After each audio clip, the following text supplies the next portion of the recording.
پھر میں نے اپنی والدہ سے کہا آپ رسول اللہ صلی اللہ علیہ وآلہ وسلم کی بات کا جواب دیں، تو انہوں نے کہا میں نہیں جانتی کہ میں رسول اللہ صلی اللہ علیہ وآلہ وسلم سے کیا کہوں۔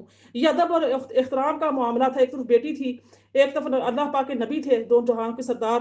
اب ان کے سامنے ادب کا تقاضا یہ ہے کہ ان کی بات کو کیسے یعنی کہ اگنور کریں یا کیسے کہیں، کیسے صفائی پیش کریں اپنی بیٹی کی، جبکہ والدین جانتے ہیں، خدا کا کریم صلی اللہ علیہ وآلہ وسلم بھی ہر چیز کو جانتے ہیں کہ واقعہ کیا ہوا ہے یا نہیں ہوا، لیکن اس کے باوجود بھی والدین کا یہ احترام تھا کہ انہوں نے اپنے یعنی کہ داماد کا اور اپنے اللہ کے نبی کا، اللہ کے حبیب کا احترام کرتے ہوئے کہا کہ عائشہ ہم کیا بات کہیں۔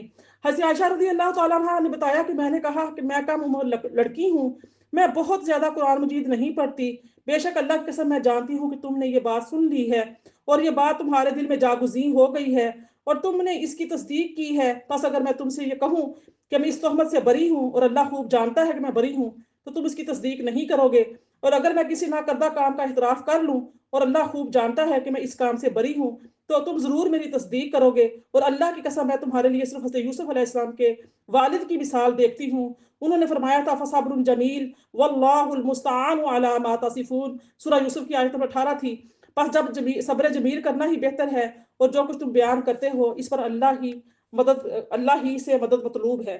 تو حضرت عائشہ صدیقہ فرماتی ہے پھر میں اس مجلس سے اٹھ کر یعنی کہ جس میں نبی کریم صلی اللہ علیہ وسلم اور حضرت عائشہ صدیقہ رضی اللہ تعالیٰ عنہ کے والدین کریمین تشریف فرما تھے، فرماتی ہے کہ میں وہاں سے اٹھ کر بستر پر جا کر لیٹ گئی، اس وقت مجھے یہ یقین تھا کہ میں بری ہوں اور اللہ میری برات کو ضرور ظاہر کرے گا، لیکن اللہ کی قسم میں یہ گمان نہیں کرتی تھی کہ اللہ تعالیٰ میرے متعلق وحی نازل فرمائے گا، اور میرے نزدیک میری حیثیت اس سے بھی کم تھی کہ میرے متعلق وحی نازل کی جائے جس کی تلاوت ہو، لیکن میرا گمان یہ تھا کہ اللہ تعالیٰ رسول اللہ صلی اللہ علیہ وآلہ وسلم کو نیند میں ایسا خواب دکھا دے گا جس سے اللہ میری برات ظاہر فرما دے گا۔ بس اللہ کی قسم ابھی رسول اللہ صلی اللہ علیہ وآلہ وسلم نے اٹھنے کا قصد نہیں کیا تھا اور نہ گھر والوں میں سے کوئی نکلا تھا کہ آپ پر وحی نازل ہو گئی۔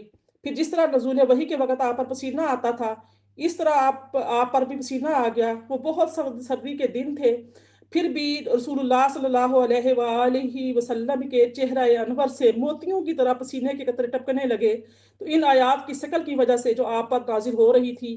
پھر جب رسول اللہ صلی اللہ علیہ وآلہ وسلم سے یہ کیفیت منقطع ہوئی تو آپ صلی اللہ علیہ وآلہ وسلم ہنس رہے تھے، مسکرا رہے تھے۔ پھر جو پہلی بات آپ نے کہی وہ یہ تھی کہ عائشہ بے شک اللہ نے تم کو بری کر دیا، میری ماں نے کہا تم حضور کی طرف کھڑی ہو جاؤ، میں نے کہا اللہ کی قسم میں حضور کی طرف کھڑی نہیں ہوں گی اور میں اللہ کے سوا اور کسی کی حمد نہیں کروں گی۔ پھر اللہ نے یہ 10 آیتیں نازل فرمائی، ان الذین جاؤوا بالافک عصبۃ منکم، آیت نمبر 11 سے لے کے 20 تک۔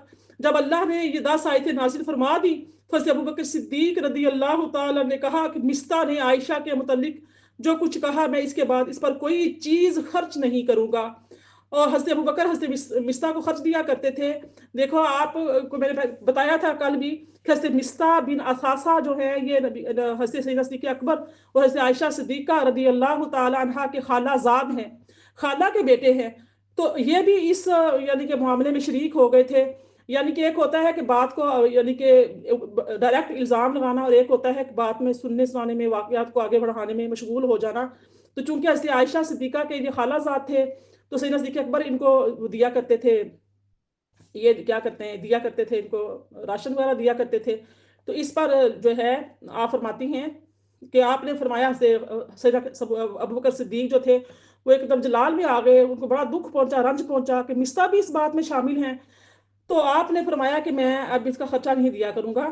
تو اس پر پھر قرآن پاک کی جو سورہ نور کی آیت نمبر 26 جا کے آگے ہم پڑھیں گے انشاءاللہ تعالی، جو کہ یہ ہے وَلَا يَأْتَلِ أُولُو الْفَضْلِ مِنْكُمْ وَالسَّعَةِ أَنْ يُؤْتُوا أُولِي الْقُرْبَى وَالْمَسَاكِينَ وَالْمُهَاجِرِينَ فِي سَبِيلِ اللَّهِ وَلْيَعْفُوا وَلْيَصْفَحُوا أَلَا تُحِبُّونَ أَنْ يَغْفِرَ اللَّهُ لَكُمْ وَاللَّهُ غَفُورٌ رَحِيمٌ۔ اور تم میں سے جو صاحب فضل اور کشادہ دست ہیں وہ قرابت داروں، مسکینوں اور اللہ کی راہ میں ہجرت کرنے والوں پر خرچ نہ کرنے کی قسم نہ کھائیں، ان کو چاہیے کہ وہ معاف کر دیں اور درگزر کریں، کیا تم نہیں چاہتے کہ اللہ تم کو بخش دے، اور اللہ بہت بخشنے والا بے حد رحم فرمانے والا ہے۔